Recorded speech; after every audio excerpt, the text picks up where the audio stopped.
आप सिर्फ एक उपयोग करते हैं, स्थगित करने का।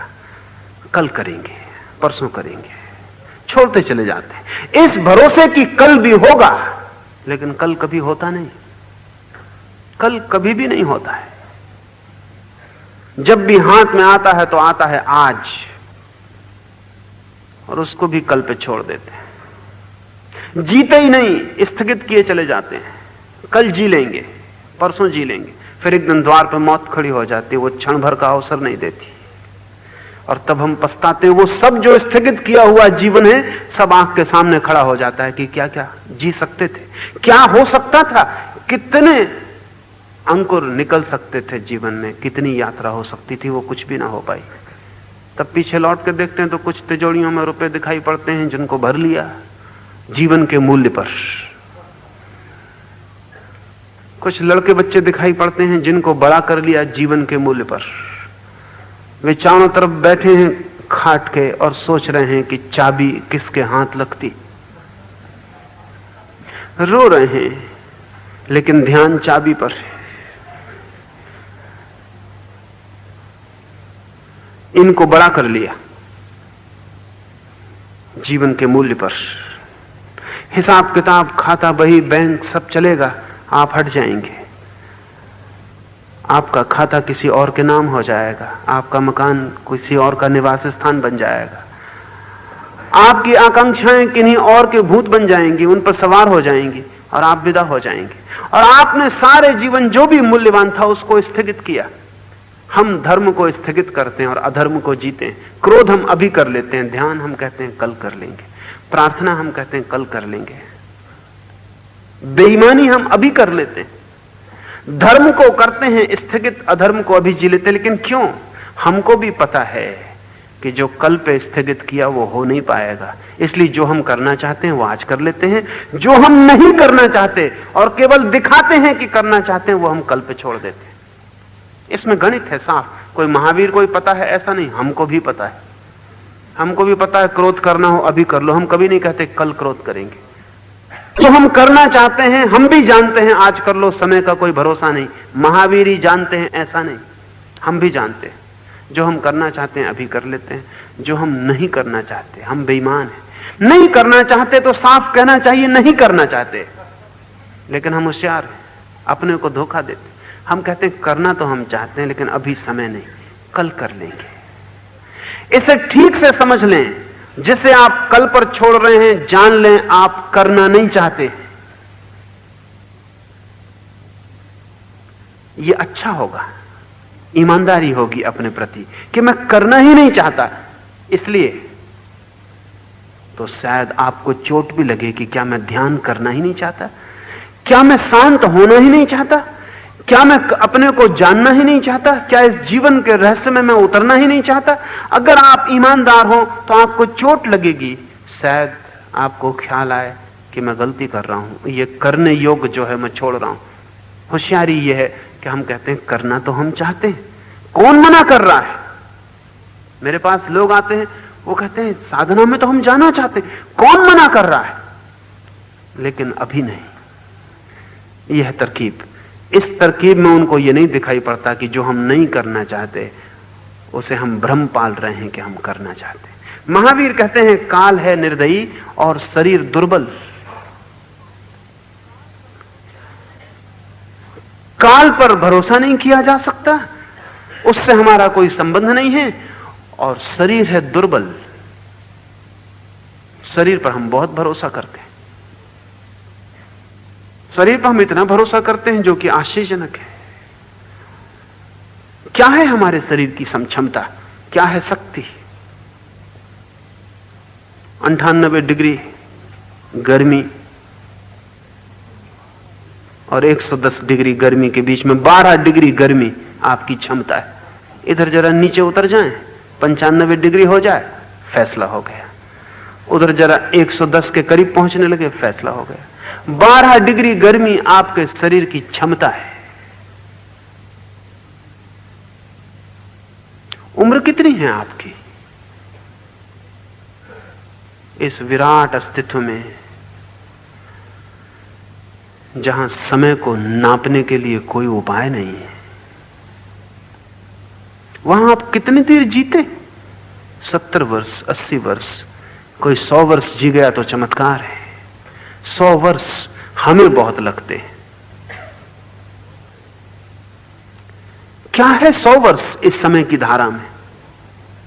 कुछ भी नहीं, क्योंकि पीछे है अनंत धारा जो कभी प्रारंभ नहीं हुई, और आगे है अनंत धारा जो कभी अंत नहीं होगी। इस अनंत में 100 वर्ष का क्या है अर्थ? इस 100 वर्ष में भी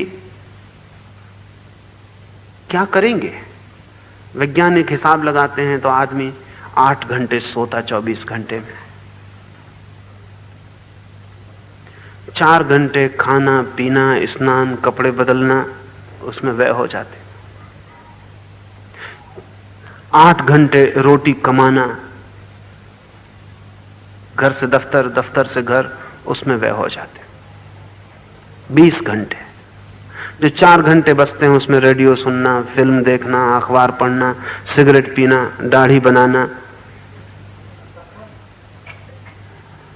ऐसा 24 घंटे व्यय हो जाते। बचता क्या है इस 100 वर्ष में आपके पास जिससे आप अपनी आत्मा को जान सकें, पा सकें?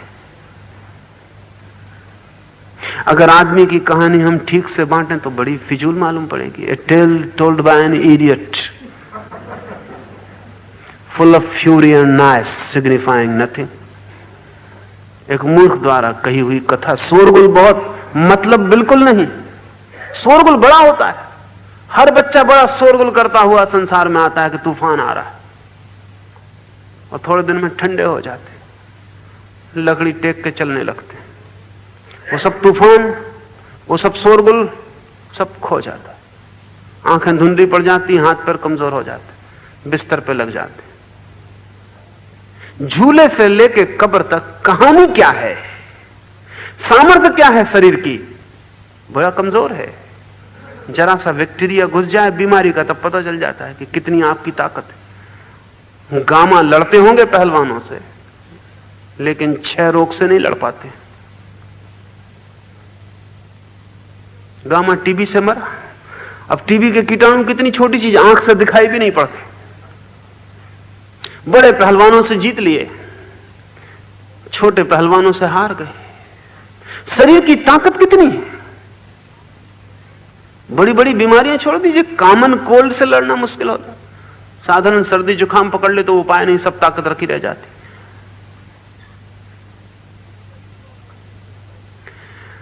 इस शरीर को अगर हम भीतर गौर से देखें, इसकी क्षमता क्या है? हड्डी मांस मज्जा, इसका मूल्य कितना है? वैज्ञानिक कहते हैं 5 रुपए से ज्यादा नहीं, वो भी महंगाई की वजह से, आपकी वजह से नहीं।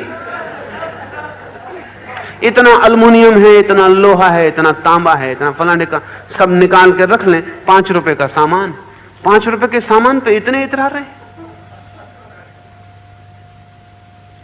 ये जो थोड़ा सा अवसर है जीवन का, उसमें शरीर की कोई क्षमता तो है नहीं। शरीर दुर्बल है, एकदम दुर्बल है।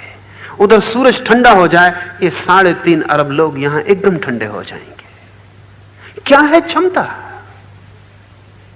जरा सा ताप बढ़ जाए, गिर जाए जमीन का, ठंडे हो जाएंगे। अभी ध्रुव की जमी हुई बर्फ पिघल जाए, सब डूब जाएगा। वैज्ञानिक कहते हैं वो पिघलेगी किसी न किसी दिन। अगर ध्रुव प्रदेश में जमी हुई धूप किसी भी दिन पिघल गई तो सारे समुद्रों का पानी 1000 फीट ऊंचा उठ जाएगा, सारी जमीन डूब जाएगी। वो किसी भी दिन पिघलेगी, और नहीं पिघलेगी तो रूसी या अमेरिकी उसको पिघलाने का उपाय खोजते हैं, क्योंकि वो इसलिए खोजते हैं कि अगर कोई उपद्रव का, झगड़े का मौका हो तो इस दूसरे को मौका नहीं मिलना चाहिए दुनिया मिटाने का, हमको ही मिलना चाहिए। हालांकि हम भी उसमें मिटेंगे, लेकिन कहानी रह जाएगी। हालांकि कहानी कहने वाला कोई भी नहीं रहेगा। और कहते हैं रूसी वैज्ञानिक ने तो तरकीबें खोज ली हैं कि किसी भी दिन आने वाला अगर कोई तीसरा महायुद्ध हुआ तो वो ध्रुव प्रदेश की, साइबेरिया की बर्फ को पिघला देंगे। कोई 7 सेकंड लगेंगे उनको पिघलाने में। एटॉमिक एक्सप्लोजन से पिघल जाएगी, तत्काल सारी जमीन बाढ़ में डूब जाएगी। वैसी बाढ़ पुराने ग्रंथों में एक दफा और आई है। ईसाई कहते हैं कि नूह ने अपनी नाव में लोगों को बचाया, सारी जमीन डूब गई। अध्यात्म की दिशा में जो गहरे काम करते हैं वो कहते हैं एक पूरा महाद्वीप अटलांटिस डूब गया। पूरा महाद्वीप जो उस समय की शिखर सभ्यता पर था, जैसे आज अमेरिका, वैसे अटलांटिस पूरा का पूरा डूब गया। अभी तक ये समझा नहीं जा सका। दुनिया के सभी धर्मों की कथाओं में उस महान बाढ़, ग्रेट फ्लड की बात है। भारतीय कथाओं में, मिस्री कथाओं में, यूनानी कथाओं में, सारी दुनिया की कथाओं में उस बाढ़ की बात है। वो बाढ़ जरूर हुई होगी। जब से वैज्ञानिकों को पता चला है कि ध्रुव की बर्फ पिघलाई जा सकती, तब से यह संदेह है कि वो बाढ़ भी किसी युद्ध का परिणाम थी। वो अपने आप नहीं हो गई थी, किसी महायुद्ध में किसी महासभ्यता ने बर्फ को पिघला डाला, सारी जमीन डूब गई। वो महाप्रलय थी। वो कल फिर हो सकती है। आदमी का बस कितना है? हिरोशिमा पर बम गिरा, जो जहां था वहीं सूख गया 1 सेकंड में। एक तस्वीर मेरे मित्र ने मुझे भेजी थी। एक बच्ची सीढ़ियां चढ़ के अपना होमवर्क करने ऊपर जा रही, रात 9 बजे। वो अपने किताब, बस्ता, बही के साथ सूख के दीवार से चिपक गई, राख हो गई। 1,20,000 आदमी सेकंडों में राख हो गए। उनकी भी आकांक्षाएं आप ही जैसी थी, उनकी भी योजनाएं आप ही जैसी थी। उन्होंने भी समय का बड़ा भरोसा किया था, उन्होंने भी शरीर का बड़ा बल माना था। वो 1 सेकंड नहीं रुकता। अभी हम यहां बैठ के बात कर रहे हैं, 1 सेकंड में सब रुक जा सकता है और कोई उपाय नहीं शिकायत का। महावीर कहते हैं शरीर है दुर्बल, काल है निर्दयी। ये जानकर भारंड पक्षी की तरह अप्रमत्त भाव से विचरण करना है। भारंड पक्षी एक मिथ, मैथोलॉजिकल पौराणिक पक्षी है। एक काल्पनिक कवि की कल्पना है कि भारंड पक्षी मृत्यु से, समय से, जीवन की क्षणभंगुरता से इतना ज्यादा भयभीत है कि वो सोता ही नहीं, वो उड़ता ही रहता है जागता हुआ, कि सोए और कहीं मौत ना पकड़ ले, कि सोए और कहीं जीवन समाप्त ना हो जाए, कि सोए और कहीं वापस ना उठे। काल्पनिक पक्षी है। तो महावीर कहते हैं भारंड पक्षी की तरह समय निर्दयी, शरीर दुर्बल, ऐसा जानकर अप्रमत्त भाव से, बिना बेहोश हुए, होश पूर्वक, विथ अवेयरनेस, जागरूकता से जीना ही प्राज्ञ व्यक्ति का, प्रज्ञावान व्यक्ति का लक्षण है। एक ही सूत्र है कृष्ण का, महावीर का, बुद्ध का, क्राइस्ट का। वो सूत्र है अप्रमत्त भाव, अवेयरनेस, होश। इसे हम आगे समझेंगे। आज इतना ही।